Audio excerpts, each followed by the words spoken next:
हा, सगळ्यांनी इकडे लक्ष द्या. आता काल आपण कोणता सण साजरा केला बरं?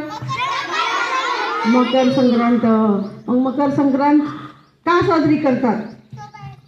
का सांगा बरं, का साजरी करतात? हा, तर मग इकडे लक्ष देऊ ना, ऐका. बघा, मकर संक्रांत म्हणजे या दिवशी उत्तरायण. आता गुजरातमध्ये तर डायरेक्ट ह्या सणाला उत्तरायणच म्हणतात. आज तिकडे उत्तरायण म्हणून साजरा केला जातो.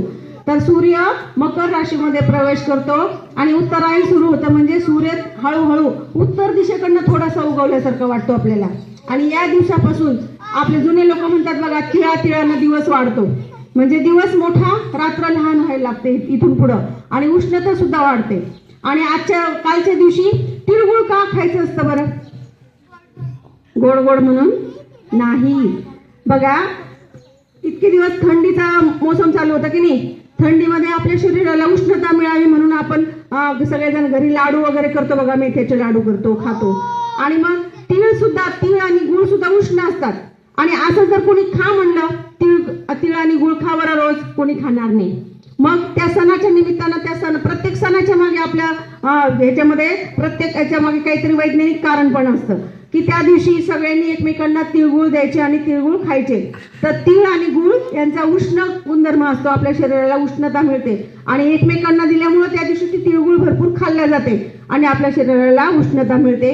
आणि आता संक्रांतीपासून दिवस मोठा व्हायला सुरुवात होतो आणि आता उन्हाळ्याची चाहूल लागते आपल्याला आणि उष्णता सुद्धा वाढते.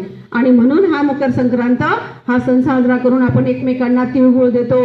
आपले रुसवे फुगवे भांडणं सगळे विसरून आपण एकमेकांशी गोड बोलायचं ठरवतो. म्हणताना सुद्धा म्हणतो की नाही आपण, तिळगुळ घ्या, गोड गोड बोला. आणि या दिवशी पतंगोत्सव पण साजरा केला जातो. तर गुजरात मधला हा दिवाळी सारखा सण आहे, खूप मोठा सण साजरा. तिकडे ना काल आज 2 दिवस सुट्ट्या आहे. ज्या दिवशी मकर संक्रांत रात्री 12 वाजता जसं आपण नवीन वर्षाला फटाके वगैरे वाजवतो ना, तसं त्या दिवशी रात्री 12लाच फटाके वगैरे वाजवून सणाची सुरुवात होते. आणि पतंगोत्सव आज तर पतंगाच्या स्पर्धा असतात त्यांच्याकडे. आणि काल मकर संक्रांत आणि आज उत्तरायण म्हणून साजरा केला जातो तिकडे. तर